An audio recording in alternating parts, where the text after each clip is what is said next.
Hello everyone, welcome to YouTube channel. और आज हम आपके पास लेके आए हैं एक ऐसा स्टोरी जो पूरे तात्विक है। जी हाँ दोस्तों, तो बात है हमारे अखंड भारत की, जिसकी स्टार्ट होती है 322 के आसपास। तो यहाँ पे चंद्रगुप्त और चाणक्य जी के बारे में बताया गया है, जहाँ पे बताया गया है कि अखंड भारत का मगध का सम्राट था जिसका नाम था चंद्रगुप्त मौर्य। जी हाँ दोस्तों, बहुत लोगों को ये नहीं पता है। कई लोग बोलते हैं कि अशोक नहीं, अशोक जो था वो चंद्रगुप्त के पुत्र का पुत्र था, अर्थात चंद्रगुप्त के पुत्र का नाम था बिंबिसार और उसके पुत्र का नाम था अशोक। तो स्टोरी हम इस हिसाब से स्टार्ट करते हैं।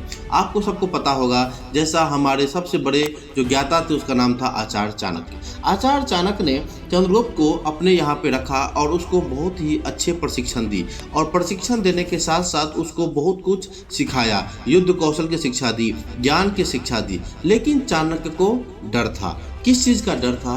कि अगर मान लो कल को चंद्रगुप्त राजा बनता है, अगर इसको कोई भी एक जहर दे देता है तो हो सकता है इसकी मृत्यु हो जाए, क्योंकि दुश्मनों की कोई भी सीमा नहीं होती। क्योंकि बोलते हैं कि दुश्मनी में कोई भी चीज़ इंसान किसी भी हद तक जा सकता है।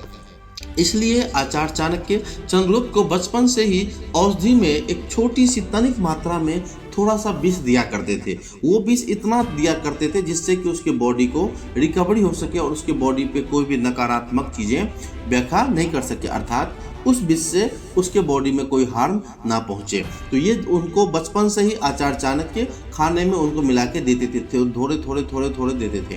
तो ये विष से क्या हो गया कि जब चंद्रगुप्त राजा बनने वाला था तब उसने उस समय मगध का जो शासक था जिसका नाम था धनानंद को मृत्यु के घाट उतारा। लेकिन उसको उतारने के बाद जब वो उसके खजाना के पास गया, क्योंकि आप सबको पता होना चाहिए धनानंद जो था उस समय अखंड भारत का अर्थात मगध जो था उस समय 16 जनपद में सबसे बड़ा जनपद था।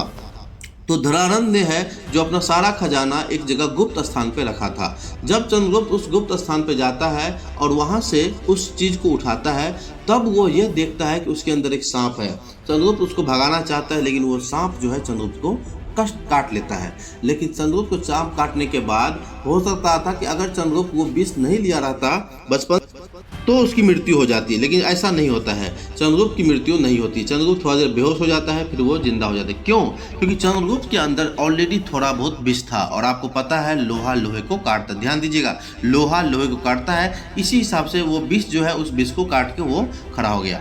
तो बात यह है कि क्यों दुर्धरा का सर काटा गया, क्यों चाणक्य ने दुर्धरा का सर काट दिया। ये बात तब है, आपको पता है कि दुर्धरा जो है वो चंद्रगुप्त से बहुत प्रेम करती थी और उन दोनों का शादी हुआ। दुर्धरा कौन थी? दुर्धरा धनानंद की पुत्री थी।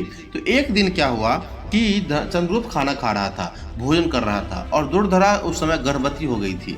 तो आपको पता है हमारे हिंदू संस्कृति के अनुसार और बहुत सारे संस्कृति में औरत जिससे प्रेम करती है उस पति का जूठा खाना खा लेती है। तो दुर्धरा जब गर्भवती थी उसने उसी समय जब चंद्रगुप्त भोजन करके चले गए तो उनका थोड़ा सा भोजन अपने अंदर ग्रहण करने की कोशिश की। थोड़ा ही वो भोजन ग्रहण की ही थी कि चाणक्य को इस बात की पता चली। चाणक्य ने तुरंत ही जाके दुर्धरा का सर कट कर दिया। क्यों कट कर दिया?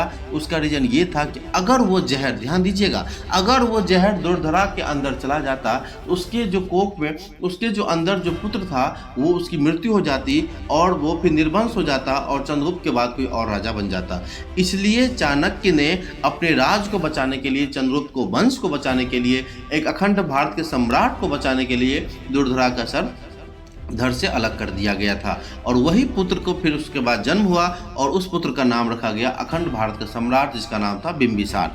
और उसी पुत्र का बेटा हुआ जिसको हम आपको पहले बता रखे हैं, जिसका नाम था अशोक। तो ये पूरी स्टोरी हमको ये बताती है कि धर्म के लिए, राजधर्म के लिए, पड़ोस के लिए किसी के भी साथ आप कुछ भी कर सकते हो, लेकिन वो न्याय संगत हो। चाणक्य ने उसको अपने आप में बताया कि ये एक भूल नहीं है, लेकिन क्या करता मैं, मेरे के पीछे उसके कोई कारण नहीं था। क्योंकि चाणक्य बहुत ही दूरदर्शी थे और उन्होंने अपना एक बुक के कौटिल्य में इस बात की व्याख्या की है। तो जी हाँ दोस्तों, तो हमको इस स्टोरी से ये पता रखना है कि अगर आपके अंदर, आपके यहाँ कोई भी धर्म कार्य काम चल रहा हो, उसमें कोई भी बाधा है तो उस बाधा को आपको हटाना पड़ेगा।